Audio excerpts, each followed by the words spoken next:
Uh, Good morning. I'm John Saunders, host of the Creator Community Podcast from New Degree Press.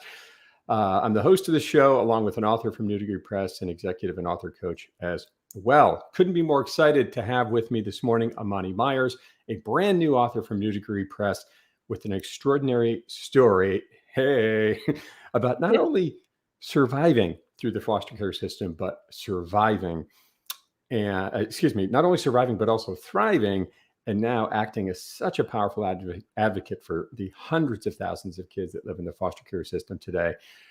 Few of us will ever live the life of challenges that Amani Myers has known. And it is just such an extraordinary story of hope and inspiration that I'm so excited to bring to you today. Amani's book, You Are the Prize, is available now on Amazon. Seeing Yourself Beyond the Imperfections of Your Drama. Go out and get your copy today. She also was on the New Degree Press podcast, which just released her episode just a few days ago. And you can find that on YouTube, Apple, Spotify, wherever you find your podcasts out there. The episode is a fantastic one. It is now the second most seen podcast episode we've put out there, Amani, on YouTube channel. That is absolutely incredible. But great to see you this morning. Thanks for jumping on the show. Thank you for having me, John. Good morning, and good morning, everyone. The pleasure is all mine. Where are you calling in from, if we could let our listeners know? I am calling in from Tulsa, Oklahoma. Tulsa, Oklahoma. How does somebody end up in Tulsa, Oklahoma? Did you lose a bet? I know. It's something I never imagined, but I am very grateful for the opportunity to be here. I'm actually here with the Tulsa Remote Program, and have been here since November, and have actually been enjoying my time here so far. You know, when many years ago, when my dad was a traveling salesman, Tulsa was part of his footprint. He always enjoyed going there and having fun in the city. So I'm trying to save myself with all the Tulsa folks out there. That's incredible. And you lived in California before that, is that right? I did, but my hometown is Boston, Massachusetts, all the way. So are you a Yankees or a Red Sox fan then? Oh, I am a Red Sox fan and Patriots fan. Unbelievable. It was pretty impressive what the Patriots did this year after losing the great Tom Brady with a young quarterback. That was fun to watch. I know. And I'm sad to also, now we're hearing conflicting reports whether or not he's retiring or not, but I hope that we have him for a few more years. We're talking about Tom Brady or the new young quarterback in New England? Tom Brady.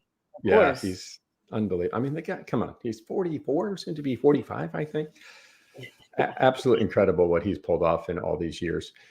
Well, thank you for jumping on the call here this morning. Again, Amani Myers, You Are the Prize. Her book is available on Amazon, and her episode on the Creator Community Podcast is out now. You can find it on YouTube, Apple, Spotify, wherever you consume your podcast. Amani, can we dive into the questions? What do you think? You ready to go? Of course. Let's go. I'm ready. This is a New Degree Press episode of Meet the Author. And the idea is to get to know everything you need to know about the author behind the book. So many times we see books. Who's the person that wrote this thing and what are they all about? So we're going to learn everything you could possibly want to know about Amani this morning. And we're going to start out with, I think, the most important question. You ready? Ready. What is the best sandwich? Wow, that's a really good question. So we like to start deep. I really love breakfast sandwiches, and so I go with bacon and egg all the way. Oh, so good. Yes. I used to live in Red Hook. Sriracha mayo? What's that? With a little bit of sriracha mayo. I used to live in Red Hook, Brooklyn, for those who might not know, on the other side of the BQE, for those in the New York market. And there was a fantastic deli a little down the corner from me that I would walk to every Saturday morning and get something that sounded a lot like what you just described. Favorite color, Amani? I love everything bright, but I'm going to say that my favorite color right now is mustard yellow. With the book cover. Yes, exactly. Such a cool book cover. Who designed that for you? That's incredible. Thank you.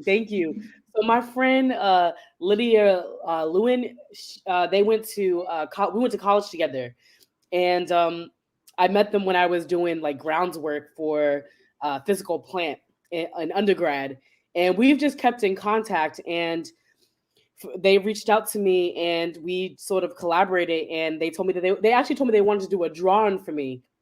And I was like, well, actually, would you like to design my book cover? And they were like, sure, I'd love to do that. And so we went back and forth, and they came up with such amazing designs. And it was such a progression because at first it was my physical face on the book. And I was feeling a little weird about having my physical face on the book, but I really wanted it to be something that was also intricate and something that really defined who I am. And so they really came together to put something that really embodies who I am. You know, I'm all about transformation and I love butterflies.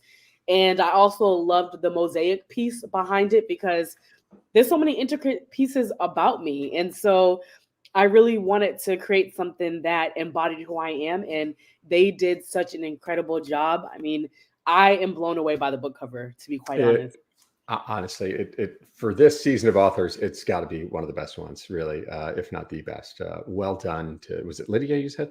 Yes, Lydia Well, Lewin. well done, Lydia Lewin. Uh, so next question. So we got through the favorite color, favorite, or most memorable place to get away or vacation spot. Where do you like to go to get away for a little bit? Well, I recently went to Cabo for the first time, and that was amazing. I had only stayed there for 4 days, but I'd say my favorite place that I've been to so far has been South Africa. That's been one of the greatest places that I've been to. And being able to not only just go and visit, but to study the South Africa apartheid was also such an amazing opportunity to be able to do. But I have so many favorite places, John. It's really hard to choose one. And I'm also going to say another favorite place has been Thailand. Thailand was such a cool spot. I really enjoyed it.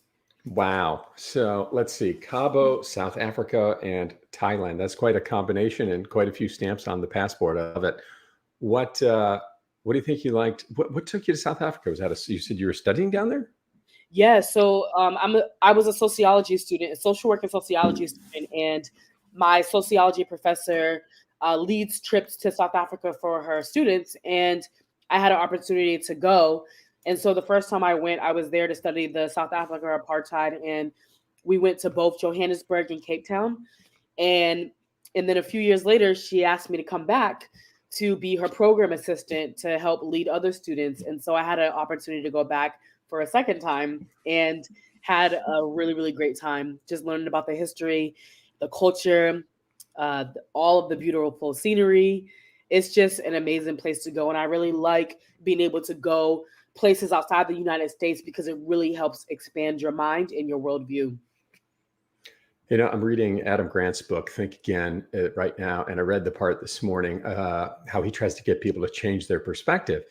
And he talks about interviewing astronauts and how Okay. as soon as anybody goes into outer space and sees planet Earth from, that vantage point where planet Earth is right this big and you're out your window, it completely changes your perspective on things. And you start to think about what are all these silly little things, particularly politics, that we are always squabbling, sort of arguing over. So I love that perspective. I could not agree with you more. My parents never were much on toys, but we did a lot of traveling as kids, and I always appreciated that.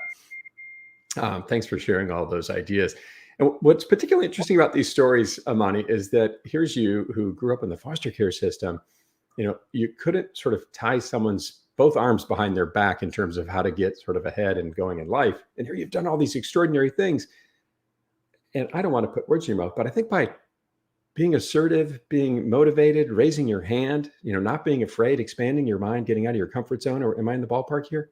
Most definitely. Yeah, most definitely. I think that one of the greatest lessons that I've learned is that, you never allow your past to dictate your future. And so for me, knowing very young that I wanted to travel, I've always had the determination. That was something that I always had. It was just sort of about how do I get there. And so really being able to connect with people, I think that other than having determination, it was also about having access and opportunity. And so being able to be in the right places at the right time have been something that has worked out well for me, which is something I'm really grateful for because like you said, I never really thought that I would even travel outside the country, let alone travel around the states. And so being able to have opportunities to be able to do that has allowed me and has given me so much hope to know that there's so much more out there for me, you know?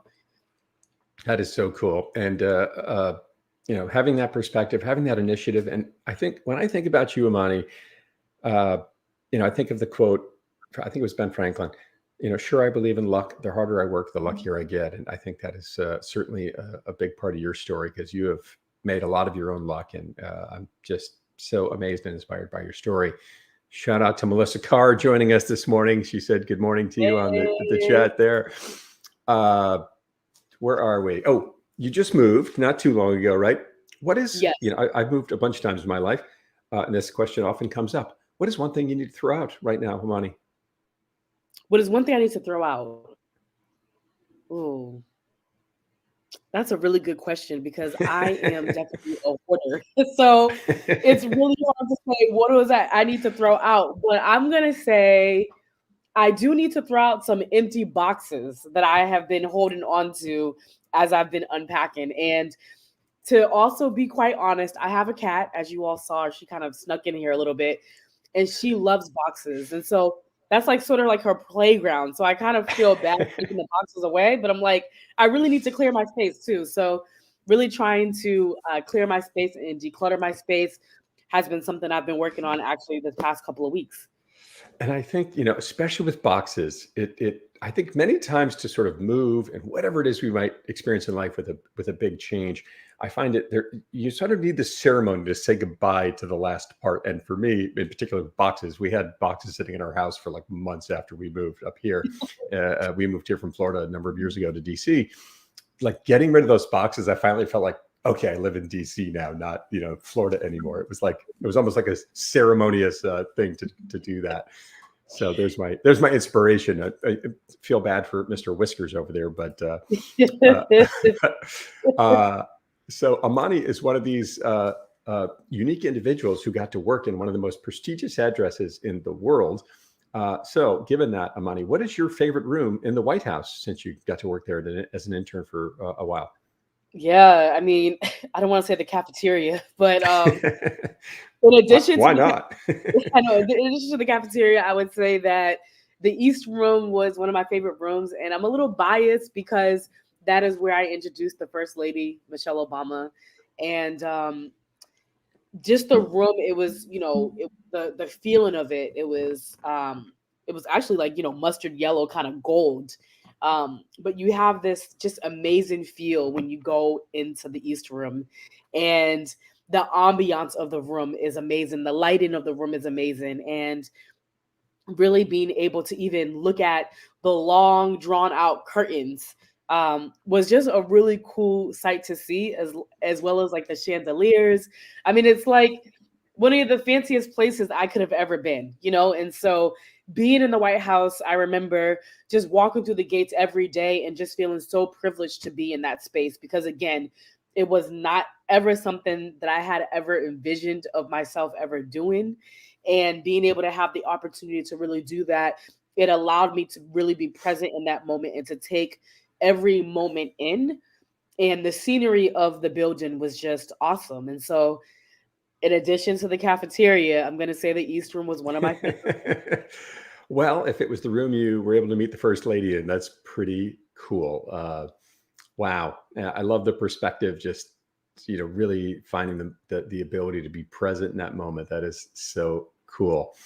What was the name of the policy report that you wrote for Congress in the White House? Yeah, As so many foster care kids do. Yeah. So it was about renewing the system's commitment to making sure that foster parents and caregivers were properly trained in trauma-informed care.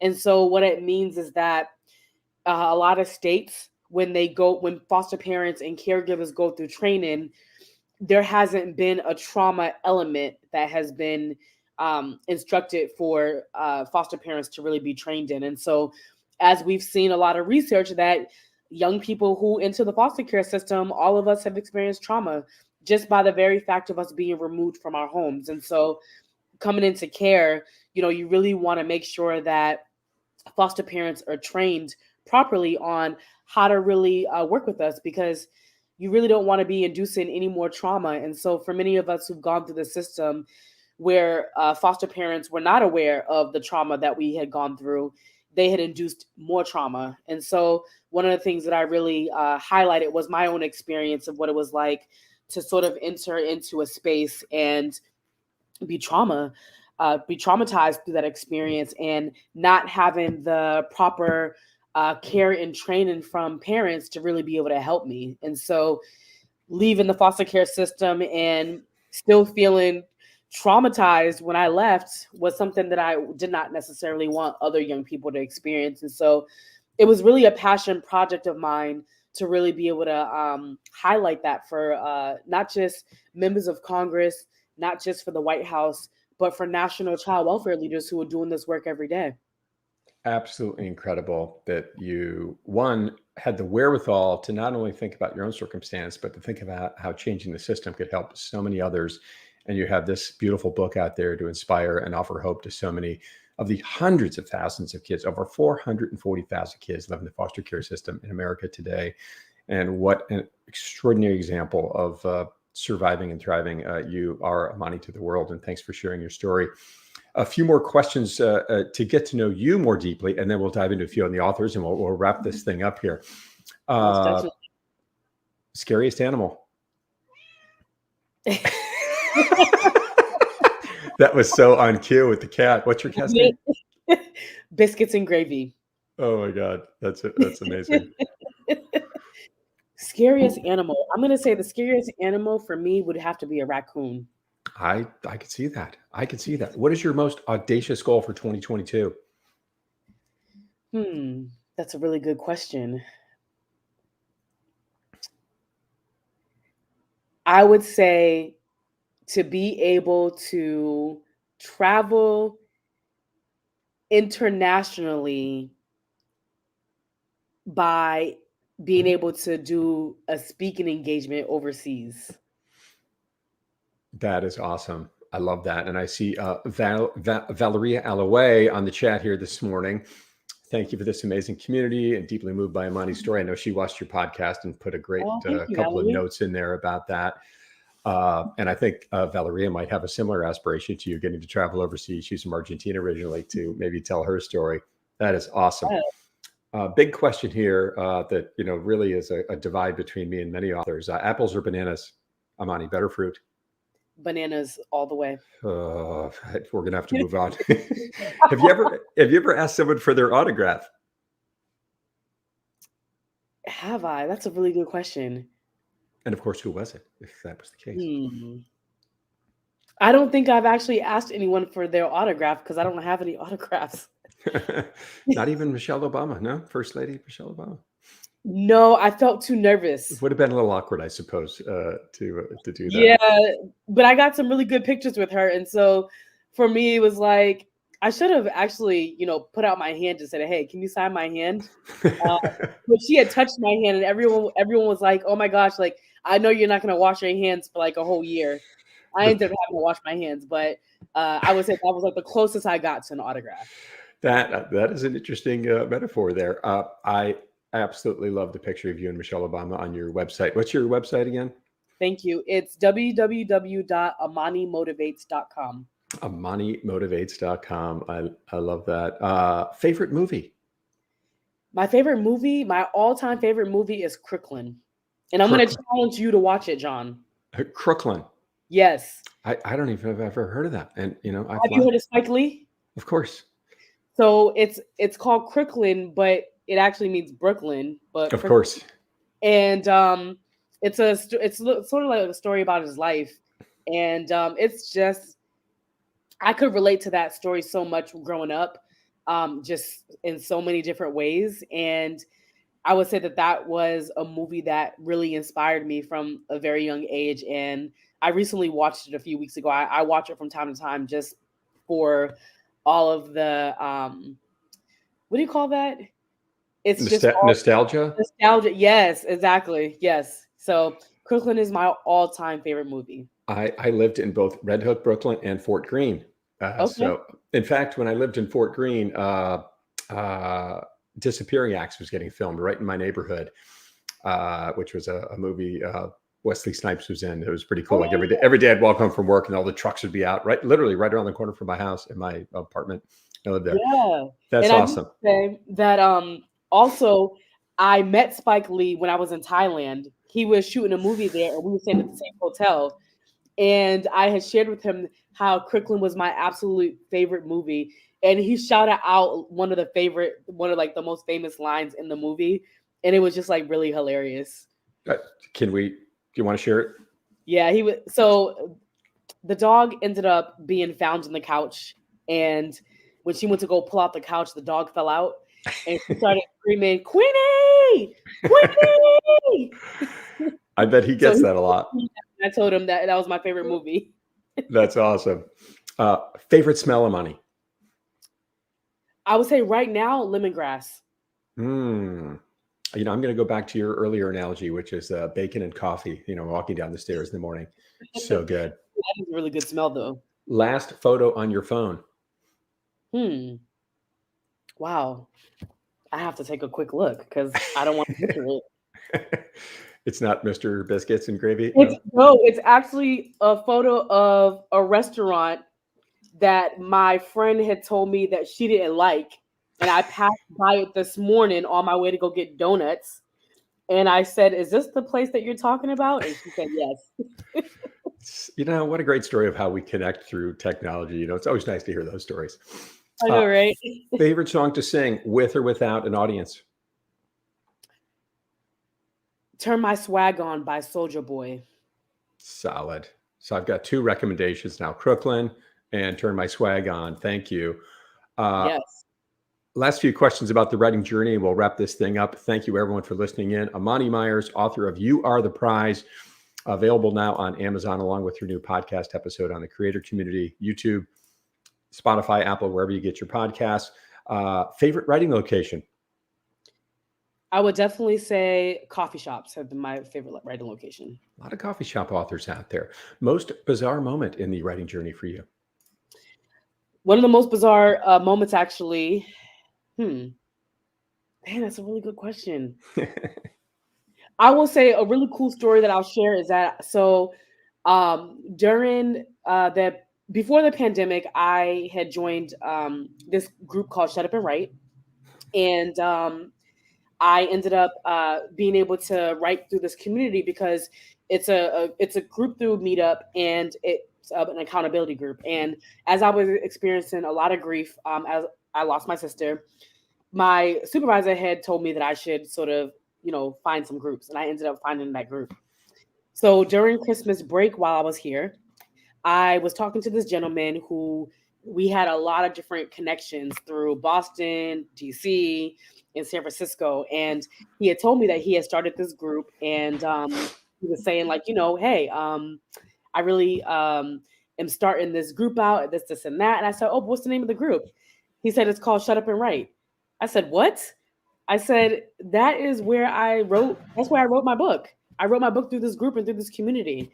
And he was really floored by that. And so I was really floored by that too. And then come to find out, he's also the co-founder of Tulsa Remote. And so it was really, really cool to have that connection with him. And I'm actually going to meet with him on Thursday. And that's also how I met Lisa, who's another author. Lisa Randolph. Yes, through Shut Up and Write. And we've had a really solid connection ever since. And so I'm just so grateful for the connections that I've made through my writing journey. And even meeting one of my best friends through the writing journey. He's been super awesome. Shout out to Kellen. And I don't know, it's just been it's been a hard journey, one of the hardest journeys I would say that I've had to go through in addition to going through the foster care system. But it's one of the journeys that I will always most remember. What was harder, writing the book or reliving some of those memories? I would say, wow. I'm a procrastinator and I'm an overthinker, and I am also a perfectionist. So I would say writing the book was the hardest for me. Wow, that's awesome to hear. Is it? What's that? I think it is, because I think that's what we all go through. Daniel Pink, who is launching his new book this week, Regret. I watched his pre-sale book talk the other night, Sunday night, And he talked about the extraordinary writer's block he went through in his journey and how hard it was for him. And he searched literally the planet for a coach and found this gentleman, I think he was in South America, who asked him, if you want to figure out how to get back to writing your book, he said, write down the purpose of your book. Why did you write it? And he shared that and how he wants to help people live better through having regrets in life. It was fascinating how to think about them. Most definitely.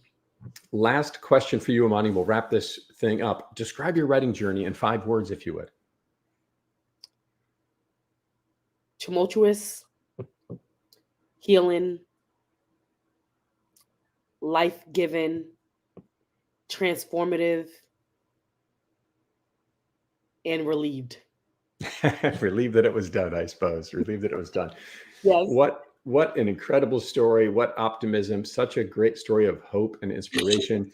You can go out and get Amani's book on Amazon right now. I think you've got it on a promotional price point as we come out of the gate here. Is that right? Yes. For 99 cents, you can get an ebook for 99 cents.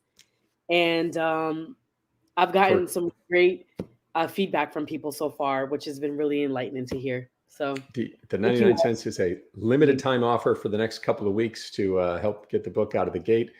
Amani's story of hope, inspiration, not just surviving the foster care system, but thriving, as we've heard so many examples of, and there's so many more in the podcast episode on the creator community, as well as Amani's book. Just an unbelievable story. It has been an absolute just pleasure and eye-opening experience to get to know you through this journey, Amani, and really appreciate you taking the time to be a part of this program and part of the podcast with us. Thank you so much for joining us this morning. Go out and get Amani's book on Amazon or wherever you buy books online. But Amani, great to see you. Thank you so much for being a part of the show. Great to see you too, John. And thank you everyone for your support. Thanks for tuning in, everybody. Go out and check out Amani's website, her book, find her on Facebook, and buy her book wherever you buy books online. Great to see you all. Have an excellent week, and we will talk to you soon. Keep moving forward.